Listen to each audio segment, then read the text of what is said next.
go. Pedro from A&P-Reacts. I'm here today with Erik and Kristofer of Eyes Wide Open to talk about Through Life and Death, out November 12th on A Rising Empire. How are you guys doing?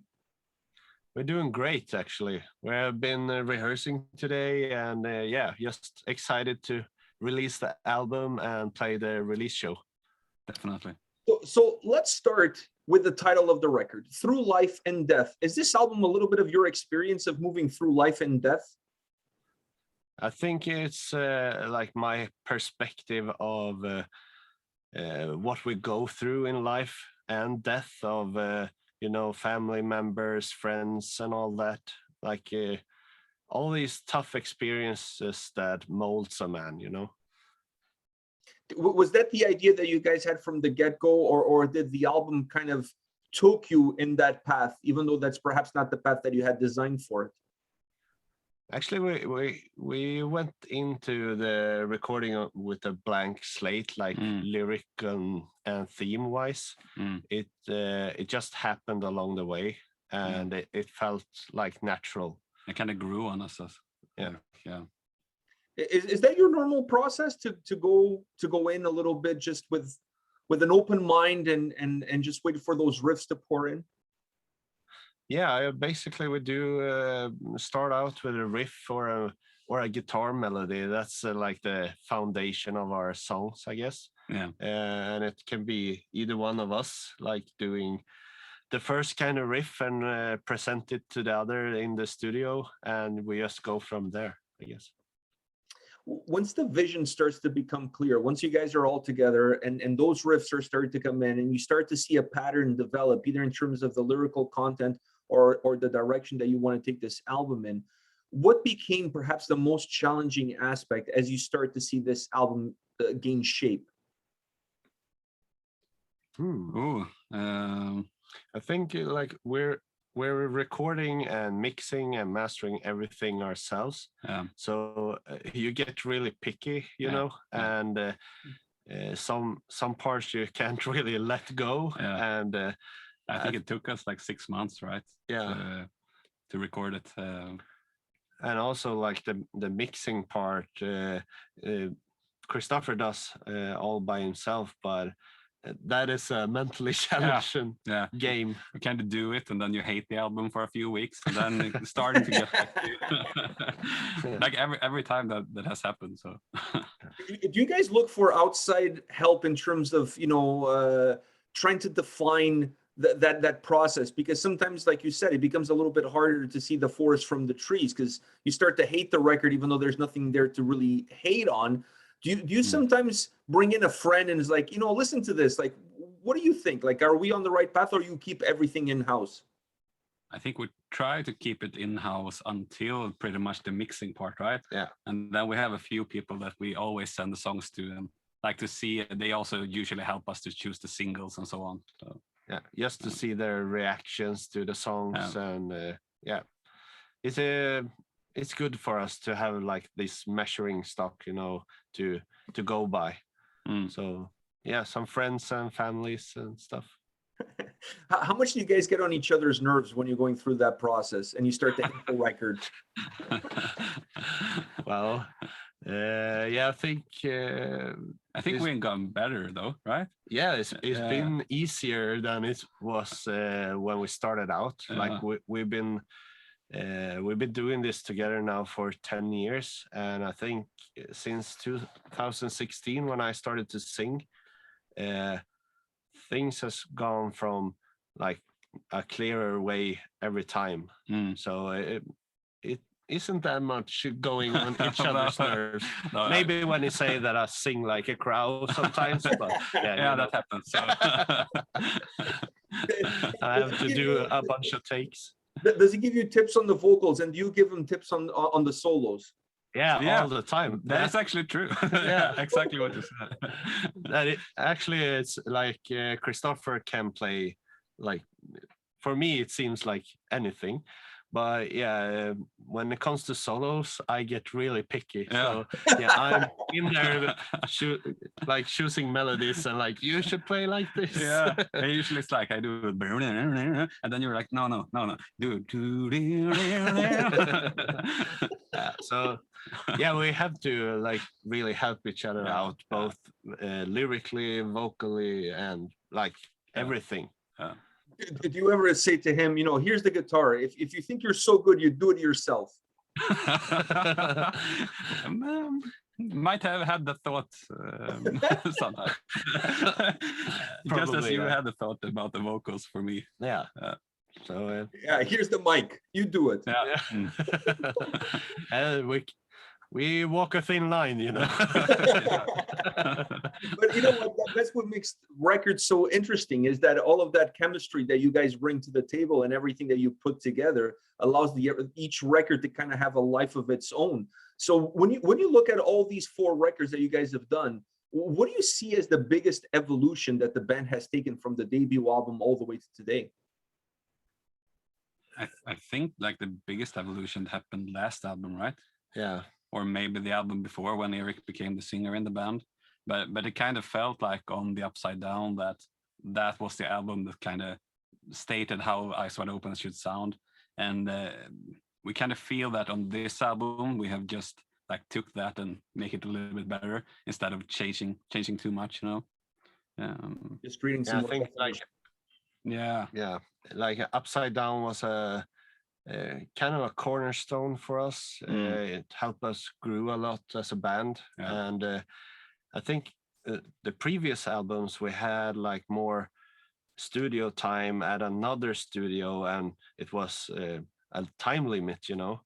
And Upside Down was the first one we really went all in by ourselves and invested a lot of time also for my vocals to like how do you put it, like the evolution of my vocals during that time was really vast. Like it grew a lot during that time. At what point in time in your process do you start to look at the track listing and the overall design of the record, and how important is that for you guys? It's kind of important, I must say, but though we do that kind of late, I know on this album it has like an intro song and an outro song, and those came like after, when we had like the first 10 songs, and then was like it felt like you wanted something to connect it in some way, and that's how these songs came together pretty much. Are you trying to give more of a sense of beginning and end, and then in the middle you could have a little bit of controlled chaos? Is that your vision for it? I think like it felt like really natural that we had Wildfire going into Devastation, like building up that with a really good intro, and the whole record is kind of dark, you know, with the lyrics and all. So when everything comes by, we still have this bridge to the future, like a positive ending of it all. So it became natural during the time we were planning like this track list, and it felt like we needed that to like finish the album off in a good way. Make it feel more complete. When I listen to you guys, I feel that it's impossible for me to try to define the band under one genre, under one umbrella. If you're meeting somebody on the street and they ask you about your band, how do you describe the band as far as the sound goes? It's kind of hard. Just as you said, we have tried to define like the genre for 10 years now, but it usually lands somewhere around metalcore / melodic death metal, melodic metal, something like that. I've been trying different things with when I meet new people, you know. Sometimes I say like, it's like melodic death metal with some clean vocals, and you know, but I don't know if anything is like point on what we really sound like.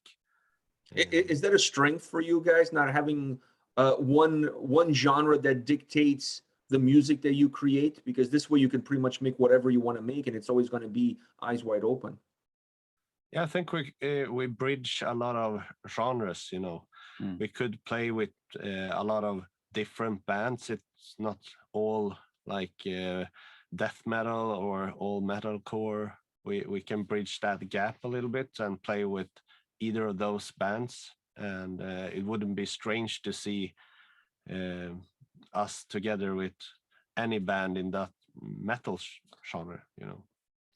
When I listen to you guys, I always feel like you bring together the past and the future of what Swedish metal is going to sound like. You guys are able to kind of bring influences from the historic past of Sweden metal scene, but then also look forward in terms of what the future brings. And you're a little bit of that gateway between one and the other. You're kind of walking that fine line in the middle there. Do you see a little bit of that? Yeah, definitely. for sure. We have like a lot of inspiration, of course. Many people say In Flames at first when they hear us. So of course, In Flames Guilty. is big. Yeah. Yeah, that was like one of the bands that took us together, like the old In Flames stuff. Come Clarity, Clayman, and all those albums. It was you who showed me back in the days, I remember. Yeah, but I guess like we have so many influences by now, like Architects and Bring Me the Horizon, and you know, a lot on that side as well. So I guess it's a combined thing with all of our influences. Is it hard for you guys to create a record that has that sort of diversity, but at the same time feels like an eyes wide open record from beginning to end, that it doesn't feel like songs don't belong there? Is that a difficult process? Not really, I must say. It kind of feel like we still have some vision inside us that like we have those boundaries where Eyes Wide Open are and should sound like, even though there are like harder parts and like softer parts and all that. But it kind of feels like we have those boundaries where. Yeah, we've been like doing music together for so long now, so it feels pretty easy actually. We tend to do, if we have like a starting riff or starting melody, we usually nail like a first foundation of a song during one evening, and we work from there. It's like always like that. It's kind of fun now when we have a 10-year anniversary now. This will be like together with the gig we have next week. But then we have listened back to older songs, and I think we might have had this problem like back in the days, but it has started to get a better foundation. Mm-hmm. I want to talk about your next favorite topic, which is the guitar solos. So how many of those did Erik do?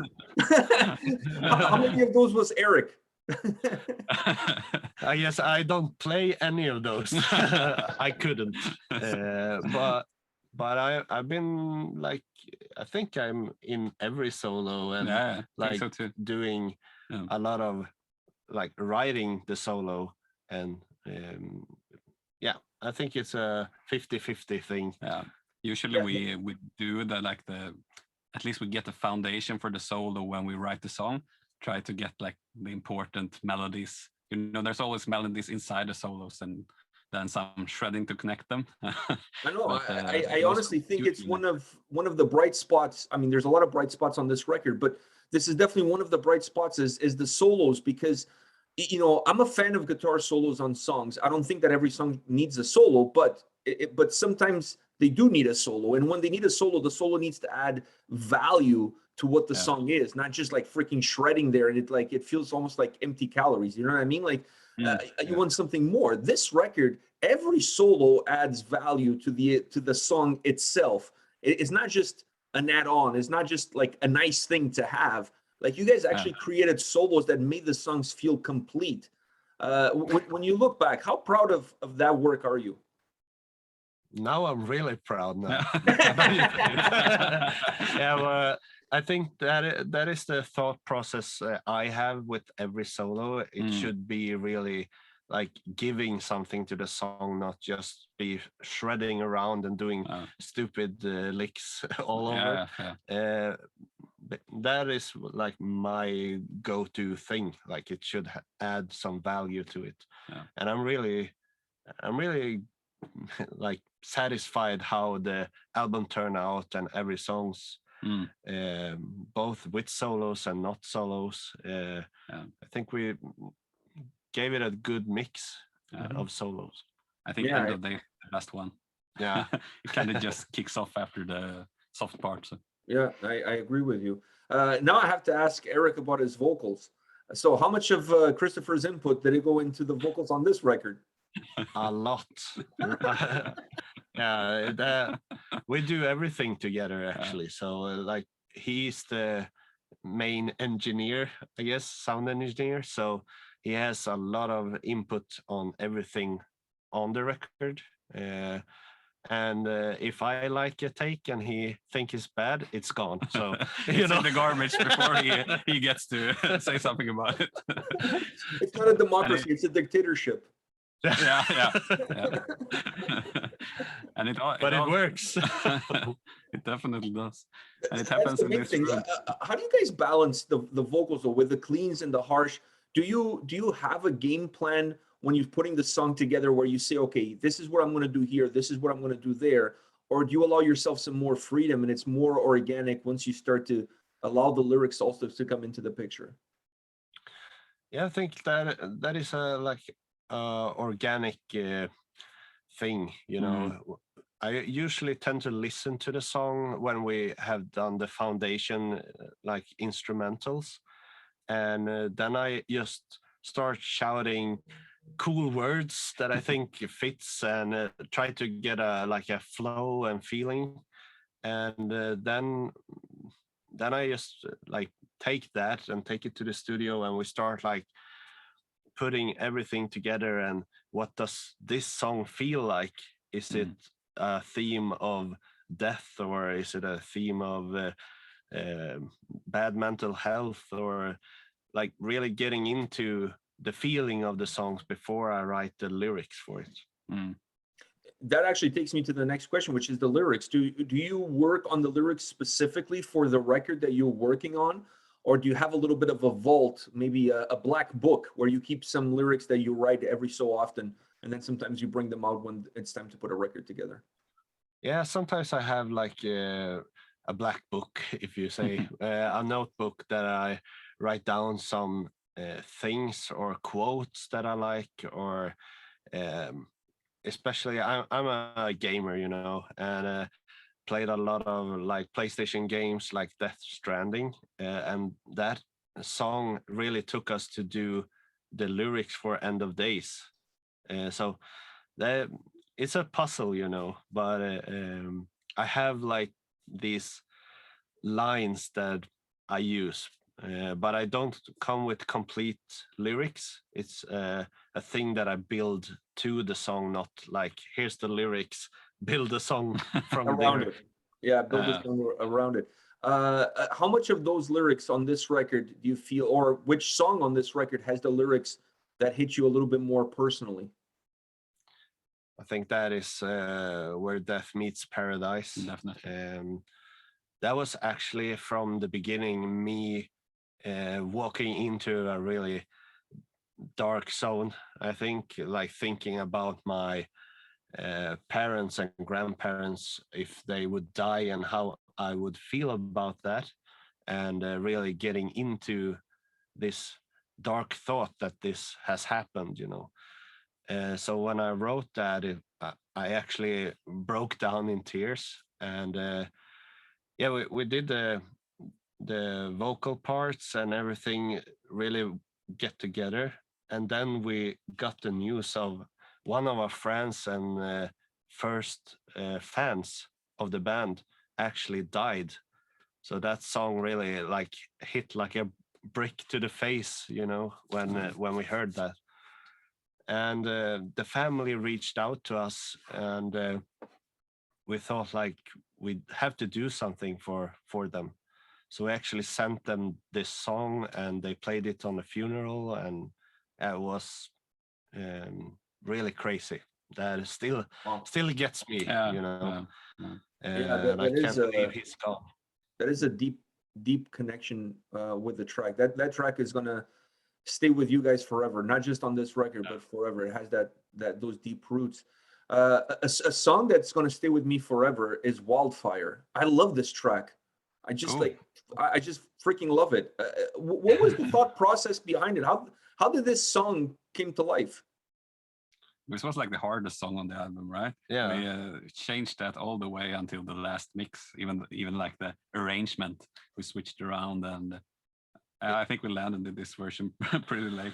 Yeah, it had like a different building up and intro and everything. So we had to really like turn it around and switch some parts. And but yeah, the lyrics is all about misinformation, you know, spreading from one person to another, and then the information builds up to something else.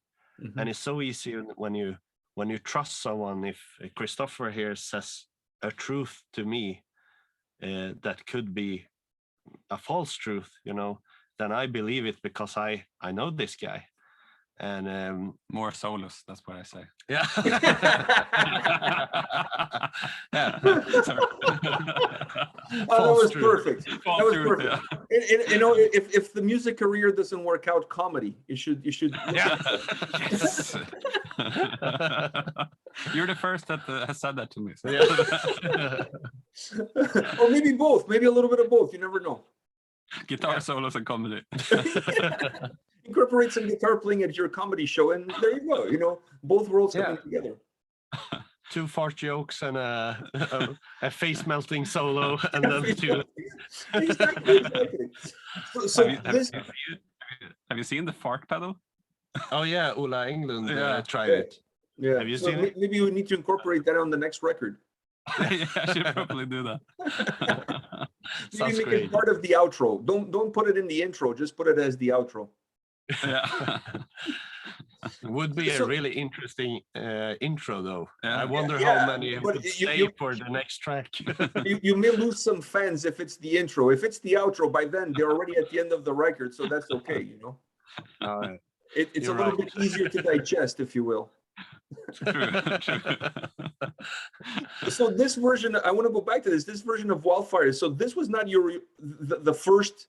This is not its first appearance. So you guys actually molded and worked on it until you actually got to where it currently is. Wow, that's really interesting. Yeah, it didn't get the right flow in our opinion, and we really had to change it up. It had like a different beginning, so and we changed that to this more like the riff in the beginning, you know, to get the song started. And yeah, it was a puzzle. Yeah, and also the a cappella part is that wasn't there in the beginning. No. Really cool. Wow, I'm glad you guys tweaked with it, because the final results were magnificent. So yeah, that's cool. so nice job on that front. I have one more question for you guys, and that is, as you perhaps take a step away from the record and you're able to look at the work that you guys achieved with this album, what kind of marks does this record leave with you as an artist, but also as an individual?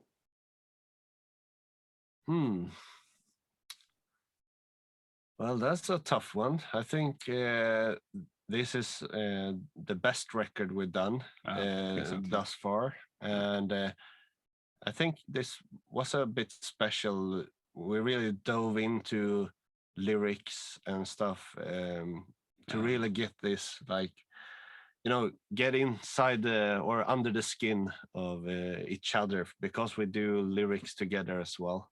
And I think it's a bit more personal than it's ever been in the band.